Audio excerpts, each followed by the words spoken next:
slow down our day and knit a few rows while we chat all things cozy living, slow living, and of course knitting.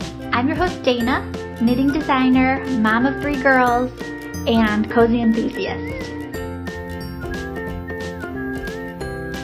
Hey guys, welcome to episode 2 of the Farmhouse Knitting Podcast. I'm Dayna, and I'm glad that you guys came back for a second episode after the first one. I'm not gonna lie, that was a little rough. It was definitely my practice podcast episode, and I'm definitely gonna work on being less rambly and do this a little bit shorter. I also changed my setup a little bit, and the reason I did this is actually because this is how I actually do my flat lays for Instagram. So I kind of thought I'm short on time today with all 3 girls. I think my baby is teething. So I kind of thought I'd kill 2 birds with 1 stone here and get a flat lay picture done, which I did. And then I was like, actually, you know what? I'm going to just film my podcast from here today. So instead of in the sunroom, I'm hanging out in a little corner of my living room. And I'm going to be knitting with you guys. And yeah, so same podcast, new location, and we'll see. Maybe I'll do it this way from now on because it's kind of a pain that I had my sunroom all tied up. I literally had this blanket up on our sunroom coffee table, and so then I had my phone stand like on the bench, and that just was not very cozy, and I wanted to be able to actually use our sunroom. So we'll just do this and see how it goes today. So how are you guys? It's finally we're having a break in our rainy weather that we were having here in Illinois, and it definitely feels like fall, which we're loving. We still have not gone to the pumpkin patch. That's going to be later this month. But yeah, we're really loving having the windows open and actually be able to smell fall. And yes, so I'm knitting my new sock pattern that I'm working on, and I'm wearing a different sock pattern that I just finished and I'm writing up the pattern for. So that, this is gonna be interesting. I am on my 2nd cup of coffee, but we'll see. It's one of those days. Yeah, so I will have these up for free on my blog coming up soon. So I'm working on them now and taking pictures of them, obviously, but for them to be up on my blog, if you don't want to miss that, I will put a link in the description, and you guys can sign up to be on the email list. And that way you might not miss it on social media or anything like that. You'll know for sure that the sock patterns are ready. And they are unnamed. They don't have a name. So if you guys have any ideas for sock names, they're both cable knit socks. And this one is a little bit less cables. This one is actually what I'm working on right now. It's a little more of a chunky cable, and I believe there are 5 cables around. Yeah. So yeah, trying to think of some good names for this sock pattern, and then the one I'm wearing, which is just a little different. These ones touch, and these ones have a knit row in between. So yeah, if you have any ideas of cool names of sock patterns, let me know.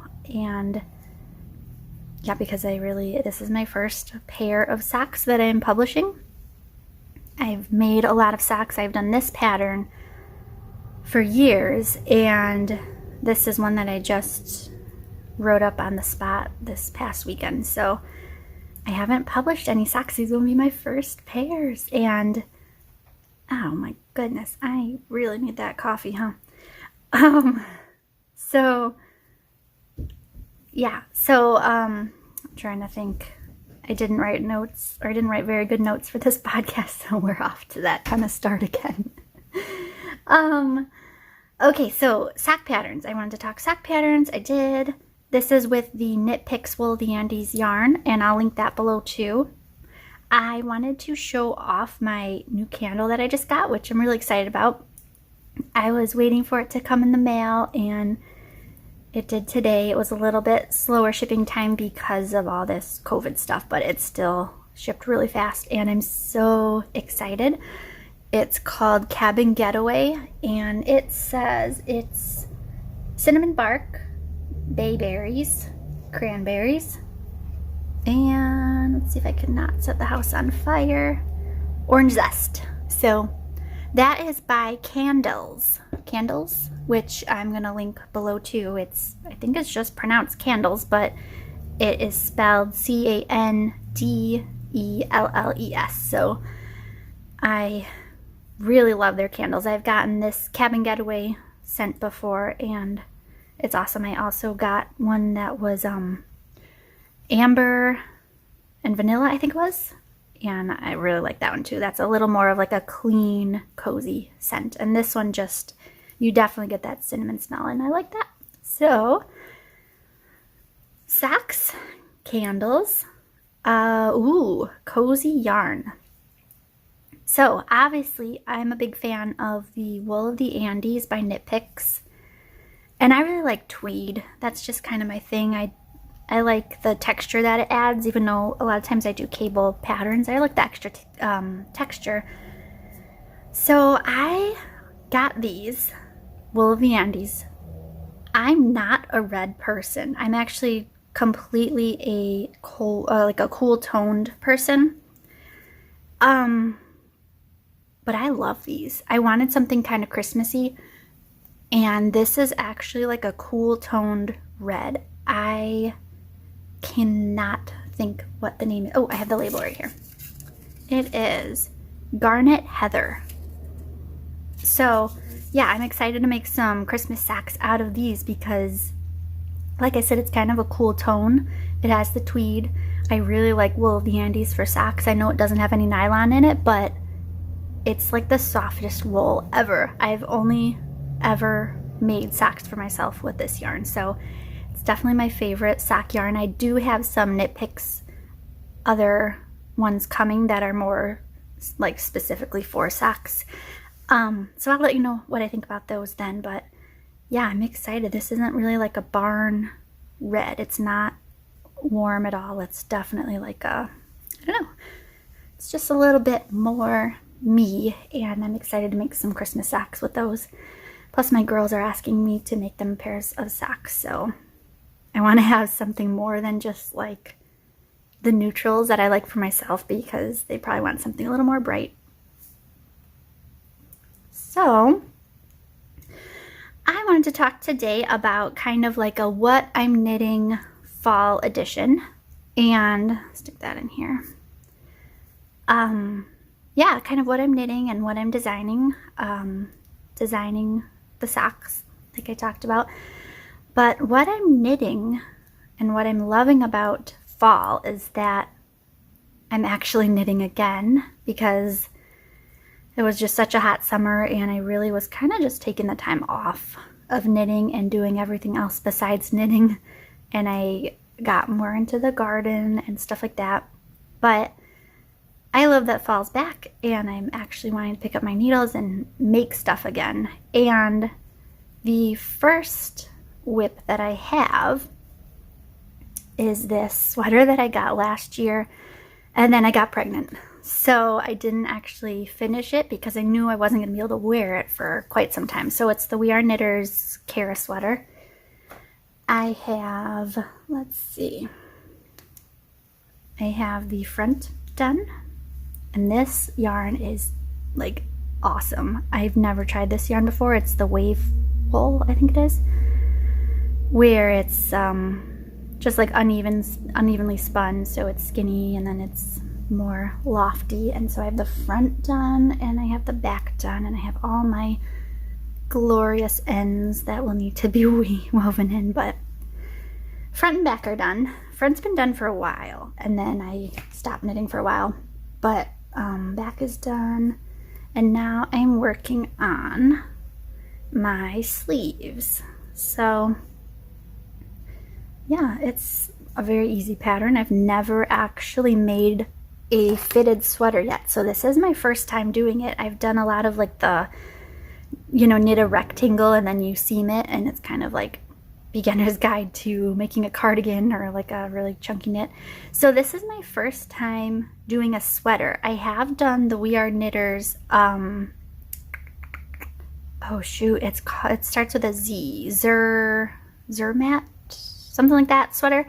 I have done that, and so it was a cardigan, but I've never done the full front panel and all that. So sleeves I've done, but it's really an easy pattern. You're just knitting the whole thing in. So that's a really nice one that I like to do when I don't have to think about it, which probably should have been one that I picked for today, but instead I'm doing one with cables that I'll have to try to think about as I'm talking. So yes, working on that.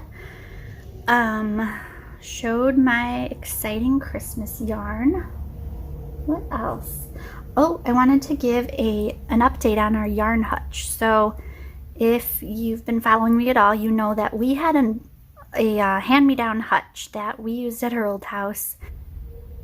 All right, I am back. I fed the baby and now we're back. If you haven't seen my Knitting with Kids video I have on my channel, I'll link that below. You should check it out because that is pretty much the life of trying to knit during the day when kids are awake, and even when they're not awake I still get interrupted to go feed the baby. But yes, we are back now, and I was about to give you a yarn hutch update. So yeah, we had this old hutch that got given to us and we really didn't use it. We don't have like china or anything like that. We pretty much put like wine glasses or like those willow tree figurines in it. And then we moved here, and I actually wanted to get rid of it because I didn't have any attachment to it, and I didn't know what we'd use it for or where we'd put it. And my husband had me hold off, and I'm really glad he did because it has become the yarn hutch in our living room. So I discovered last year, right before we moved, or I guess a year and a half ago before we moved, that I like decorating with my yarn. Like, I like being able to, I don't know, have it on display, almost like it's like in a cozy yarn shop. And so instead of just having it away in bins and stuff and like storage cubes up in rooms and stuff like we had, I really like having it on display where it's like kind of part of our decoration. And I use like neutral colored yarns. I kind of try to stick to white, light gray, like oatmeal or wheat colors, that kind of thing. Just because it is such a big piece and it can look really crowded if I have all sorts of colors in there, and I want it to be noticeable, but I don't want it to be like this big, I don't know, flashy piece, I guess. So I painted the yarn hutch. I chalk painted it white, and we have a lot of other white in here. So the the hutch itself kind of blends in, but the yarn, I guess that kind of blends in too, but yeah.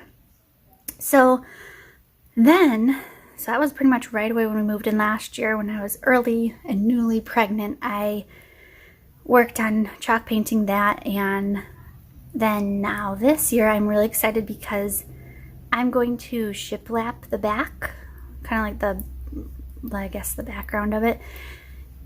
Right now it's glass, which I don't love. It's kind of dated, and the shelves are glass too. So I wanted to kind of update it to shiplap. Also, I feel like, and this is kind of a silly reason, but I feel like anytime I try to take a picture of it, it's hard because you get the reflection of everything else in the room. So whether that's me in it, or like the fan spinning, or like kids jumping around on the couch behind me, you totally will get all that in it. So kind of a silly reason, but I want it to just kind of like have a neutral white shiplap background, and that way it also doesn't make it look like really cluttered in there, because having yarn, even light colored yarn, can kind of make it look cluttery and I don't want to have that in such a big piece in our living room. Like, your eyes are just kind of automatically drawn to it, and so I want to kind of keep it clean and cozy looking. So that is in progress right now. Like I said, the hutch is all ready. We found some wood in the garage that we had been using to make our fence post out, or our fence out in our garden.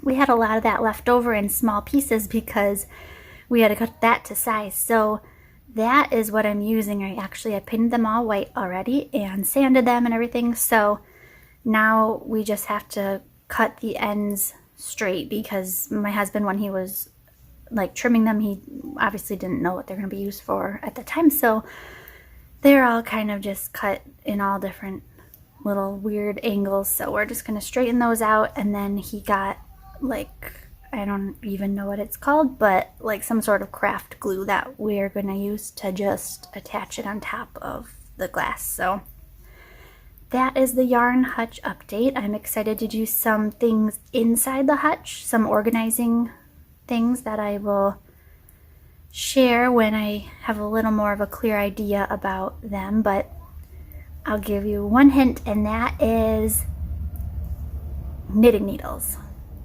is the next project of the yarn hutch. So I am excited for that.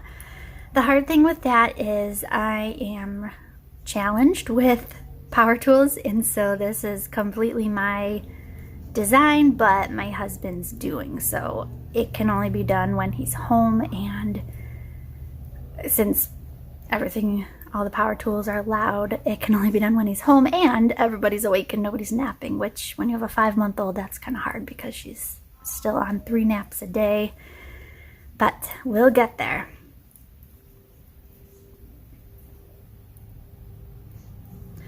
So let me think. So over the past week, I have been reflecting on my podcast, thinking about what works, what I like, what doesn't work, what I need to work on, which is obviously a lot. It's my first podcast.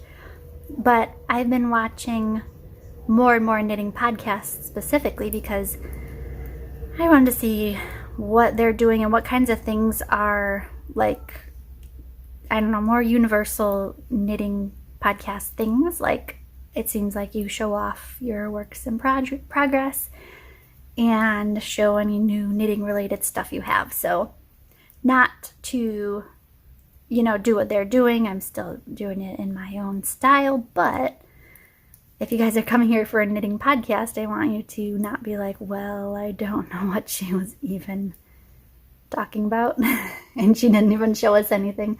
So yeah, I wanted to kind of talk about a couple of the yarn and knitting podcasters that I came across in the past week that I really liked, and I felt like they aren't, I don't know, they're kind of my style. They're not flashy, and they're just themselves, and they're simple, and they're, and simple to me, like, that's a compliment coming from me. Simple is like, I don't know, that's like a goal of mine, is not to be too thought out and too, I don't know, just not yourself. So simple is a compliment.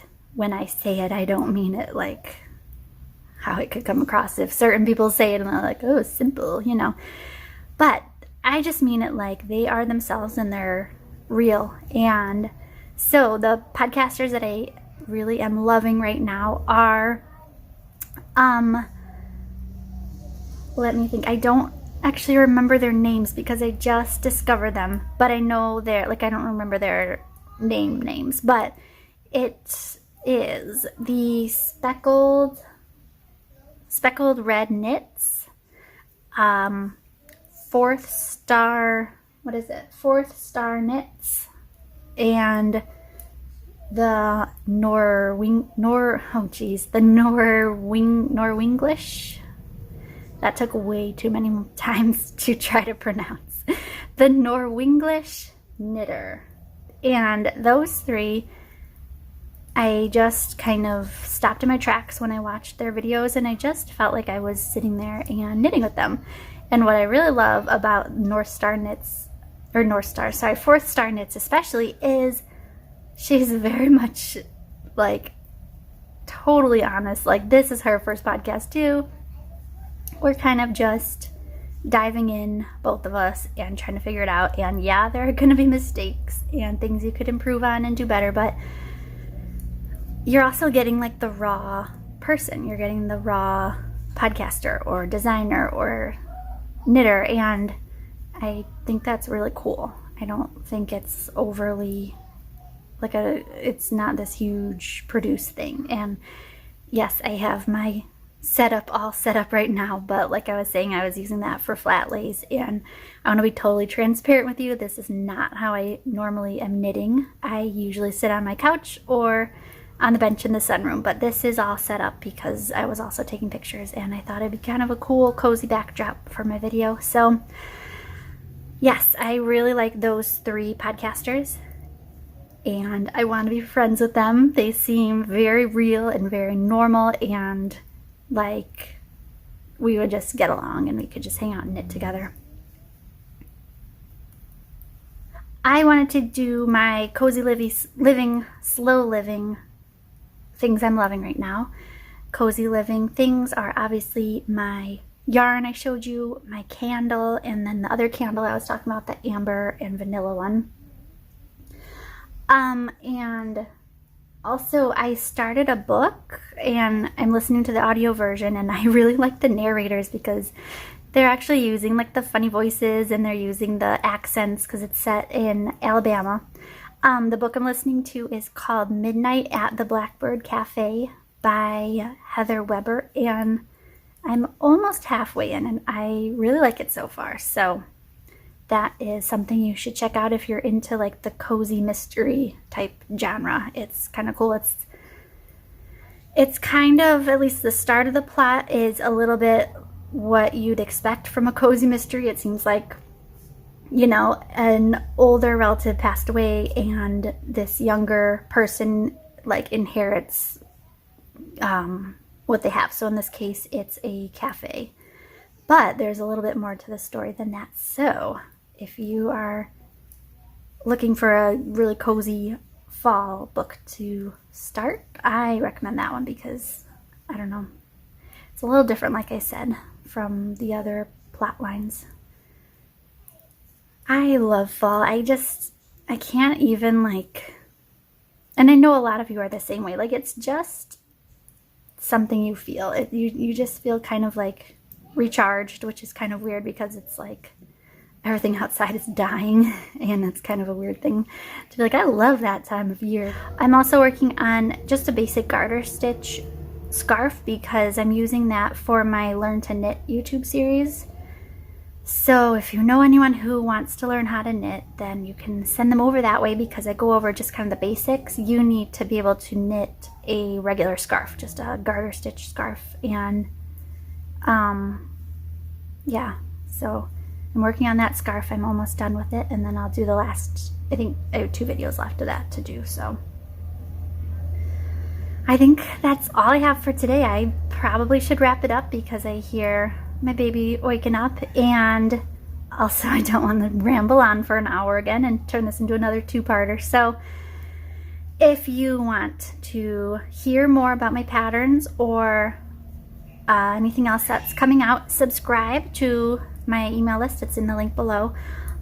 Please subscribe to this YouTube channel and like this video, share it with your friends, and head over to our Facebook group that I just started. It's kind of just a continuation of what we're talking about here. And I also am going to post a link to the Gilmore Girls episode about where they do a knit-a-thon, because I think every knitter needs to see that one just because Gilmore Girls is so good and they're sitting there knitting, so that makes them even cooler.